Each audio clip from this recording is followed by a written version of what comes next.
Hello everyone, Dan here from the Next Issue Podcast. On today's video, I'll be doing a review for Jenny Sparks #1. This is a new book from DC's Black Label. Let's talk about the creative team before we get into this book. Be Better, Chapter 1, written by Tom King with art by Jeff Spokes, Clayton Cowles on letters. So this is a very small team, as you can see. Let's talk a little bit more about this book. Eisner Award winner Tom King delivers a new Wildstorm series with rising star Jeff Spokes. The Wildstorm begins. What could four strangers have to do with the fate of the world? Find out as Captain Atom goes rogue, threatening to destroy the planet he once swore to protect. Can any hero stop him? Well, it may take the most unconventional of them all, Jenny Sparks, the one woman tasked with keeping all heroes in line no matter what the cost. With a snap of her fingers, she's entered the fray and won't quit until the job is done. The spirit of the 20th century returns for the 21st in this action-packed new miniseries. Now, I'm not very familiar with the character of Jenny Sparks. I know she's a Wildstorm character coming from the Authority. I'll probably do a little short video more in depth about Jenny, but she has the ability to manipulate electricity, electrical devices, and I think in this issue we definitely see some of that stuff maybe amped up even more or used in different ways. We also know that somehow she's a very old being. Yeah, very very interesting stuff. That interesting that Tom King would have a story for this. I think throughout the years we've seen Tom King take more obscure characters and either give them an update or really reach back down into the roots of that character and just really kind of bring them back into the mainstream. I think setting this all as with Captain Atom as the foil for Jenny Sparks, or at least maybe some sort of antagonist for now. I think that's very interesting. He's obviously a very powerful character. Also, we don't know how the Authority, if they will come into play at all. Maybe this is just Tom King's way of writing a Wildstorm story that he's always wanted to do, and Jenny Sparks is the way to get in there. Uh, Obviously Tom King wants to make sure that the audience is comfortable coming into this world, so he definitely begins the narrative very slowly, bringing in Jenny into the world. There's an appearance by Batman, a quick cameo, a mention of other people around the DC universe. So, if you are a new reader, this is very new reader friendly because even if you even if you're not familiar with the Authority or the character before, this is a completely new thing. The team does a very good job explaining what's going on.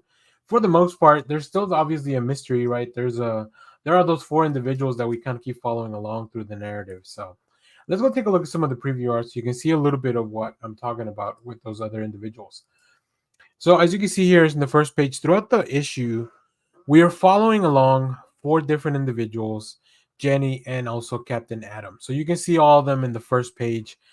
So very smartly, very efficiently, and very quickly, Tom King gets to the point of the matter with Jeff Spokes on the art. I'm not familiar with Spokes' work, but I really like the character designs. I like the uh, how the posture, the body language that they take, especially all throughout the book. You definitely see that evolve. I love this panel of Batman just being in the room already, and then of course Jenny and Batman seem to have dealt with each other before, so very cool. You can definitely see that she's very nonchalant, and I think that we're gonna see some really interesting stuff all throughout the year, all throughout the series. I love that Captain Atom has a little bit more of enhanced abilities, right? He's normally just a guy in the suit, but it looks like he's able to control his image, his appearance. If you may or may not know, Captain Atom is actually kind of an analog for Dr. Manhattan, or vice versa, I guess. Dr. Manhattan is an analog of Captain Atom because Alan Moore wanted to use those characters in The Watchmen, but ultimately, DC decided just go ahead and make new characters. So he created a bunch of new characters that are very similar in some aspects. Like Rorschach is supposed to be Blue Beetle from the back in the days comics. So yeah, there's a lot of that. So in this, we get to see Captain Atom really. manipulate things at a bit more of a molecular and an atomic level, if you will. So yeah, this book is intense, pretty quick, violent as well, a little bit. But also the thing that really keeps me waiting for the next issue is uh, the mystery of it all, right? How do these other individuals fit into the larger narrative? I think Karen Gillan did something very similar with having a double narrative like this in his run with the Eternals. Obviously, this is a completely different book, but I think I like the narrative device. I do enjoy it. So I was able to pick up the main cover here by Jeff Spokes, so that was very cool. There are some other cool covers as well. This is just a great book all throughout. Like I said, just really really fun. So make sure to pick it up. So.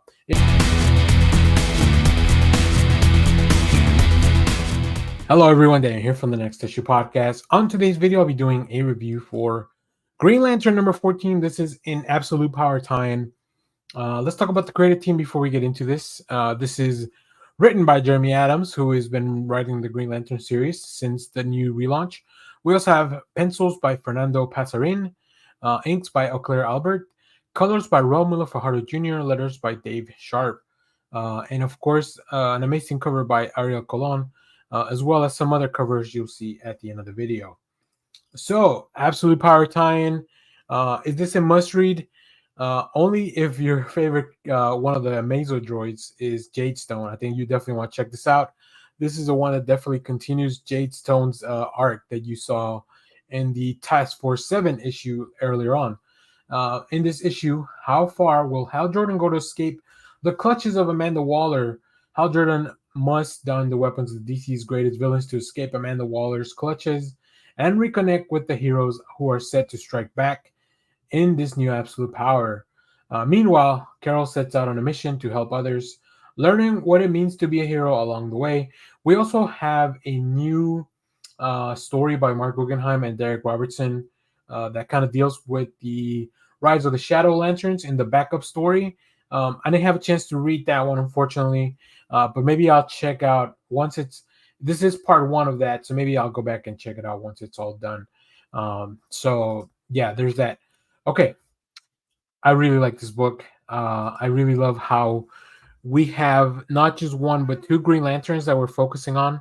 I think Jade Stone is definitely the most interesting of all the Amazo droids that are part of this Absolute Power event. It's also really cool to see how Jeremy Adams brings to life Hal's ingenuity. There's a reason his imagination thus is so powerful when it comes to wielding the ring. He has a lot of ingenuity. He's very cocky, very full of himself. But I think all those things really aid him when it comes to being a good Green Lantern. So yeah, and then we also have Alan Scott, who has a really interesting interaction with Jade Stone.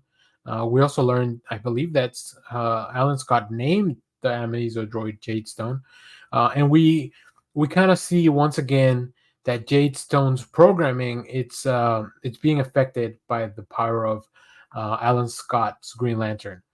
So that's a lot of fun. Now, as far as the art, I think it works great. I'm not very familiar with the art team, but it just really does what it's supposed to, which is deliver a fun story, show us some flashy fights, some really cool visuals when it comes to all these weapons that Hal Jordan gets to use. And then, of course, in some of the more serious moments, specifically with the facial expressions of Alan Scott and Hal Jordan, they really work in this book. So let's take a look at some of that. As you can see here, Hal Jordan sneaking around the compound in the island of Gamora and just whacking people in the head, using all these weapons that maybe he doesn't fully know how to use. And as I mentioned, he's too cocky, right? Piece of cake, and now he had to open his big mouth. So yeah, fun stuff. But then we get to this chess match, and we see Alan Scott and Jade Stone playing chess. Now, obviously, Jade Stone um, believes that they can win this match, but it's really more about the interaction. So that's a lot of fun. Yeah, I'm really really enjoying this. This is, um, although I would say this is not required reading for Absolute Power. I would encourage people to check out these Green Lantern issues because I think they really add a lot into the world. I feel like Jade Stone's going to be one of the cornerstones that may turn the battle for the heroes. So we'll see how that plays out. I don't know. That's just kind of my theory at the moment. So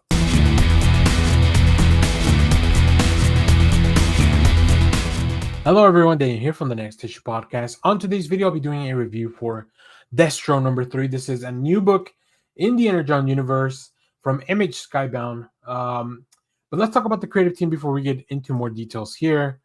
This is written by Dan Waters with Andrea Milana on art, Adriano Lucas on colors, letters by Rose Wooten. We'll also see a plethora of covers at the end of the video, including the one that I picked up here. Very excited for this one because it's the Chameleon one. So we do have a first appearance here from Chameleon. If you're familiar, I don't know if that's I don't know if this is a character from the comics or not, or the original series or not, but here we are. In this book, stranded in the mountains without any weapons, Destro must survive the Chameleon's wrath. But who is Chameleon, and why do they want Laird Destro dead? Who doesn't want Destro dead in this series, right? The twins want him dead. We don't know what the dealings are. His dealings are with Cobra Commander and the larger part of the Energon universe. So this is pretty much Destro stuck in the mountains. He's all by himself, and he's getting attacked by the Chameleon, and that's where a lot of the action comes from.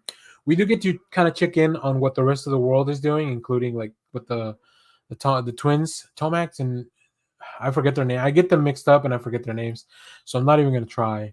But yeah, they're working on something, trying to take over Destro.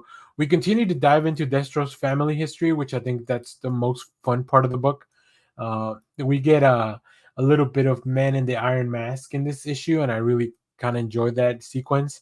And of course, there's a lot of action, a lot of fighting, and a lot of really cool introduction of these characters. So yeah, let's take a look at some of the preview art. Like I said, I think Milan is doing just such a bang up job with the action and the pacing of this book. Interesting that you can see like facial expressions in Destro, even though he's wearing a mask. And I think Chameleon's design is just super cool, like just very interesting. You get to see this new rival that even Destro doesn't know what the hell's going on. But yeah, just a cool fight in the mountains. And then, like I said, all throughout the issue, we get little bits that move the story that we've been following forward. So great stuff. I love everything that's going on in the Energon universe. And yeah, I was really glad to have picked up this cover by Nicola Susmesigia. So yeah, really cool. Let me know if you picked up this issue. Which cover did you get? What did you think of it? As of course, and as always, thank you for watching, everyone. Remember to share, like, subscribe, hit the bell so you know when we go live. That is most Saturdays, 10 a.m. Central Standard Time. Stay tuned. We have more comic reviews, trailer reactions, TV recaps, all that fun stuff here in the channel. And as always, thanks for watching, everyone. Bye bye.